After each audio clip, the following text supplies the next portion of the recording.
Good morning, I'm Kenneth Moten. And I'm Janae Norman. Here are the top 5 things to know this Thursday. Number 1, the impeachment showdown in Washington. House lawmakers have embarked on a marathon debate over the articles of impeachment against President Trump, beginning with a hearing late into the night last night. The Democrats accuse the president of abuse of power and obstruction of Congress, and Republicans are coming to his defense. A committee is expected to vote today to send the charges to the full House. Meanwhile, sources say President Trump is considering hiring attorney Alan Dershowitz to join his legal team. Number 2, an outpouring of grief after that attack on a Jewish grocery store in New Jersey. 2 of the people shot inside the market in New Jersey have now been laid to rest. Thousands gathered in both New York and New Jersey to honor the victims. Authorities are calling the shooting a hate crime. The attackers have been linked to the Black Israelites, an anti-Semitic group also known for anti-government and anti-police sentiments. On to number 3, new information about that deadly shooting at the Naval Air Station in Pensacola, Florida last week. Sources say investigators have determined the shooting was likely a terror attack inspired by radical Islamic ideology. Investigators say the shooter had posted radical content online. He killed 3 service members before being killed by officers. He was a member of the Saudi Air Force in the U.S. for training. Number 4, the space company owned by Jeff Bezos has scored another successful space flight. Blue Origin launched a test flight of its new Shepard spacecraft. It's designed to carry tourists into space. The booster rocket successfully landed back on the pad. The company plans another couple of space flights before putting people on board. And finally, number 5, Google is out with the top searches of 2019. They're separated into categories, but the number 1 overall will make our parent company happy. It's Disney Plus, the new streaming service that kicked off last month. For stories in the news, it was Hurricane Dorian. For people and athletes, Antonio Brown topped the list. And the top diet of the year was intermittent fasting. People also really wanted to know how to make a shepherd's pie. That was the most searched recipe.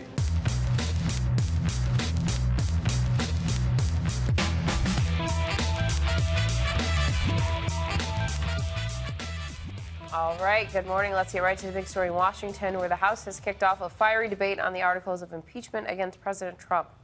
Democrats accuse the president of betraying the nation by going on a constitutional crime spree, but Republicans say the Democrats are just out to get him. In the meantime, we've learned the president may soon hire a very famous attorney to join his legal team. ABC's Serena Marshall is on Capitol Hill, where more fireworks are expected today. Serena, good morning. Kenneth, Janae, good morning to both of you. Lawmakers spent more than 3 hours last night debating for and against impeachment. All 40 members of the Judiciary Committee giving some type of a statement. Now, this comes ahead of today when they reconvene ahead of a vote later this evening. Each side portraying the vote as a moment in history, with the other side on the wrong side. I'll just point back to 2019 and say this is the year you put a dagger in minority rights. I hope that none of us attempt to justify behavior that we know in our heart is wrong. The fiery debate lasting late into the night, Republicans decrying what they called a hot garbage impeachment. Congress doesn't get to remove a president just because they don't like him. But Democrats counter this is about more than politics, accusing the president of cheating and pointing to the 30 hours of public testimony and 12 witnesses as evidence, saying it's clear the president committed high crimes and misdemeanors. Wrong is wrong, from your workplace to the White House. There's no time to spare here, no time to waste. This is a constitutional crime spree.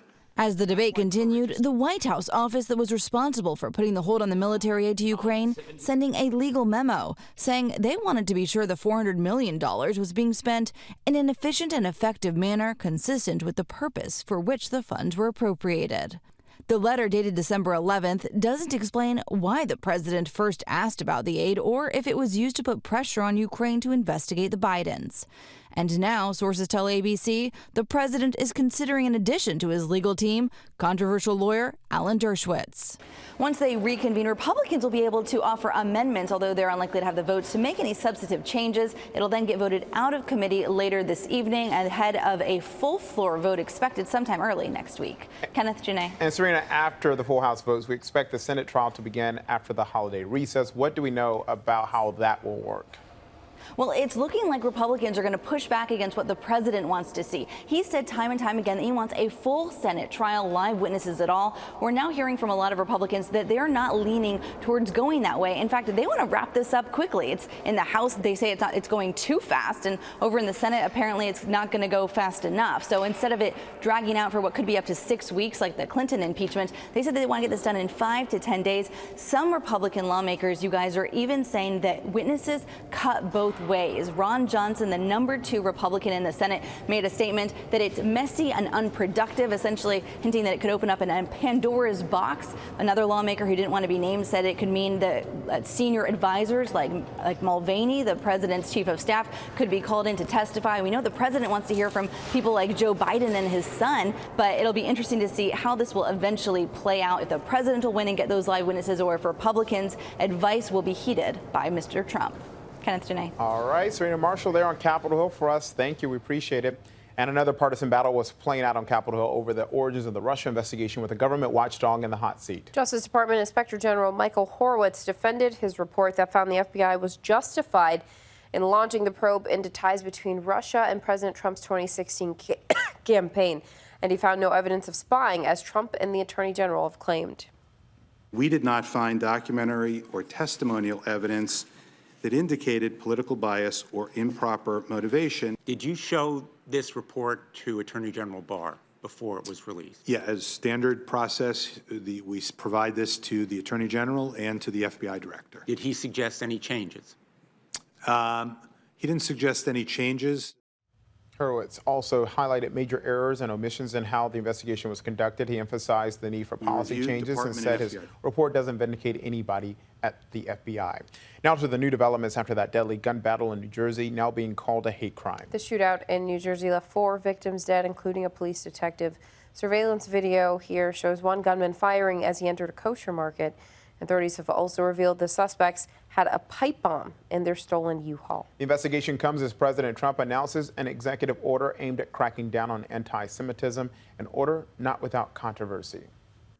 A massive crowd gathered overnight for the funeral of 24-year-old Moisha Deutsch, one of the 4 victims killed in the gun battle in Jersey City, New Jersey.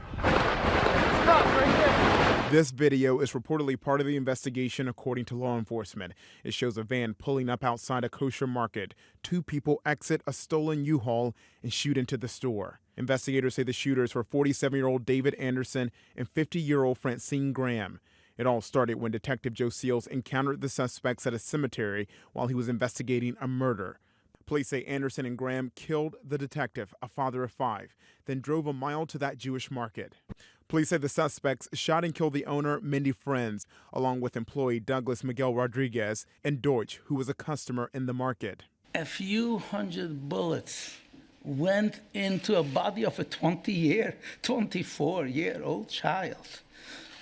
How can we, as a community, as people, bear that? The suspects have been linked to the Black Israelites, an anti-Semitic group also known for anti-government and anti-police sentiments. There's no question that this is a hate crime. We vow to crush the monstrous evil of anti-Semitism. President Trump called the shooters wicked murderers during a Hanukkah reception at the White House, where he signed an executive order that targets anti-Semitism on college campuses by threatening to withhold federal funding. But the order is expected to be challenged in court. Critics say it interprets Judaism as a race or nationality, not just a religion, a step that gives the Department of Education broader authority over anti-Semitic incidents on campuses. Writing in the New York Times, the president's son-in-law and senior advisor Jared Kushner defended the executive order, saying it does not define Jews as a nationality. It merely says that to the extent that Jews are discriminated against for ethnic, racial, or national characteristics, that are entitled protection by the anti-discrimination law. Critics are also raising concern about free speech, but a Trump administration official says the executive order clearly states it should be applied consistent with the First Amendment. The Chilean Air Force says that search crews may have found some debris from a military transport plane missing since Monday. Officials say searchers have recovered spongy material that may be from the plane's fuel tank. It was floating in the icy waters of the Antarctic Ocean, about 19 miles from where the plane last had radio contact. The C-130 plane took off Monday from a base in southern Chile, carrying 38 people. It is Election Day in the UK. Millions of British voters head to the polls today, and the stakes could not be higher. Polls suggest Prime Minister Boris Johnson and the Conservatives will come out on top. But despite the polls in his favor, Johnson apparently hid in a large refrigerator yesterday to avoid a reporter. ABC's Brad Milkey has details about today's election. Brad? Yeah, if you recall, Brexit started with a surprise election results. So now, as Brits head to the polls this morning, the question is, could it end with one, too? Prime Minister Boris Johnson got his job because his predecessor Theresa May couldn't get a consensus on her Brexit deal. So Johnson decided to essentially tell voters, make up your minds today. Vote for the Conservatives and we will do this, or vote us out and let someone else handle it. It's a risky strategy, though. I asked ABC's London bureau chief, Marcus Wilford, Boris Johnson wouldn't schedule this election unless he thought he could win. Would he? Boris hopes he can win. It's not at all clear as this nation heads to the polls for what, by any measure, is a really historic election. It decides the future of Boris Johnson. If he gets elected Prime Minister, he brings through Brexit relatively quickly. But if he doesn't, one of the other parties or a coalition of the other parties wins. Boris is cast into the political wilderness. And either way, the country and its future change course. This is a really important election, and it's really unpredictable. And remember, this is a general election, meaning the entire parliament is up for grabs. And a big issue this morning is also healthcare, with the minority Labour Party telling voters, careful, if Boris Johnson stays, you could get an American-style healthcare system. I'll have a lot more on Start Here later this morning. Listen on Apple Podcasts or your favorite podcasting app. Janae, Kenneth? All right, coming up, it's being called Spygate II. Now the NFL commissioner is speaking out. Hear why he says he's withholding judgment. But first, the shocking privacy violation for a little girl in her bedroom when a stranger starts talking to her through a Ring security camera. After this. We turn now to the growing concern about home security systems. Owners say hackers are gaining access to their cameras, even talking through the microphone. And in one case, a stranger hacked into a family's Ring camera and spoke to a little girl in her bedroom, claiming he was Santa Claus. This morning, home security cameras facing growing scrutiny for essentially allowing strangers into people's homes without ever stepping foot inside. In Mississippi, this chilling video from Ashley LeMay's home shows her 8-year-old daughter Alyssa frantically searching for an invisible intruder. Who is that? I'm your best friend. I'm Santa Claus. You can hear the man's voice ask her to destroy her own stuff. You can do whatever you want right now. You can mess up your room, you can break your TV. Then I hear some squeaky noise and all that weird noise. I'm like, what's going on? Alyssa, scared and confused, cries out for help. Mommy! Alyssa says she's been having bad dreams ever since. I didn't know who he was, where did he live, and what's his name. Meanwhile, in Georgia, a stranger hacked into the Ring camera in this couple's bedroom. Wake up. The couple, who did not want to be identified, bought the camera so they could watch their dog. But the woman says she was confused after the surveillance light suddenly came on. Ring should have the safety precautions already set in place where you never have to worry about it. In a statement, the company says security is its top priority. And while we are still investigating this issue and are taking appropriate steps to protect our devices based on our investigation, we are able to confirm this incident is in no way related to a breach or compromise of Ring security. In the LeMay's case, they admit not setting up the two-factor authentication for their Ring account, which could have helped protect them. Another common problem, customers using the same username and passwords from other accounts, making it easier for hackers. Experts say one of the most important things you can do to protect yourself is to change your password on a regular basis. Now to some big headlines in the sports world. Every major league ballpark will have expanded protective netting next season. The news follows a number of high-profile cases of fans injured by foul balls last season, including a young girl hospitalized after being hit in Houston. Commissioner Rob Manfred says the length of the netting will vary, but all parks will have protection substantially beyond the end of each dugout. And NFL Commissioner Roger Goodell is withholding judgment on what's being called Spygate II. A New England Patriots video crew shot 8 minutes of Cincinnati Bengals sideline footage Sunday. The clubs meet this weekend. The filming was against league rules, and the Pats admit they didn't inform the Bengals. New England insists the footage is for a documentary. Obviously, it's under review. We're going to be thorough. We're going to take our time and make sure we look at everything that's pertinent here, and then we'll make a decision. And obviously, there won't be much time before we make a decision when you hear about it. So. Both the team and head coach Bill Belichick were fined in the original Spygate in 2007. The club also lost a first-round draft pick. Goodell says that case does have a bearing on this one. Moving on now, this morning, Greta Thunberg shatters a record nearly a century old. The 16-year-old climate crisis activist becomes the youngest individual named Time magazine's Person of the Year. Before her, 25-year-old Charles Lindbergh was the youngest named Person of the Year back in 1927. Will Gantz has more. My message is that we'll be watching you. Everyone watching as Greta Thunberg was named Time magazine's 2019 Person of the Year, the teenage climate change activist who electrified the world in a speech at the UN. We are in the beginning of a mass extinction, and all you can talk about is money and fairy tales of eternal economic growth. How dare you! Thunberg, Time's youngest Person of the Year ever. At just 16, she's credited with starting a global movement, traveling by boat and train to reduce her carbon footprint. Her global climate strike on September 20th remains the largest climate demonstration in human history. Thunberg, who has Asperger's, explaining why that's an asset in the fight against climate change. If you are on the autism spectrum, that makes you different. And especially in a crisis like this, we need to think outside the box. We need people who think differently. She's met with the Pope and sparred with President Trump, who mocked her on Twitter. And now, with Time announcing her as Person of the Year, the president's son calling Thunberg a teen being used as a marketing gimmick. But others online praising Time magazine's decision. Bravo, Greta, I hope we all follow your lead. Thunberg, chosen from a short list of finalists, including the president, House Speaker Nancy Pelosi, and the whistleblower. But the award went to Thunberg, who represents the rising voice of younger generations, affecting more than just climate change around the world, like the Hong Kong protesters and the Parkland students turned activists. Greta says she shares the honor with climate activists everywhere. Amazing to think this all started when she decided to skip school at age 15 to protest in front of the Swedish Parliament building all by herself. Well, let's check our notifications now, starting with the big question. Is Santa Claus real? Turns out a lot of children are finding the answer on Google or asking Siri or Alexa. Getting on the screen time, using it wisely because they have questions and they are curious. But you know, those voice assistants, they just dance around the answer, so parents, your secret's safe with them. Next to one of the best parts of the holiday season, ugly Christmas sweaters. Popeyes is out with their own, celebrating that popular chicken sandwich. So you can have that ugly sweater during the holidays here at your next family gathering, and maybe have a chicken sandwich as well. Maybe. That's the question of the day. What's the best ugly Christmas sweater you've seen? Tell us in the comments. Maybe even send us a picture. We'd like to see it. Let us know.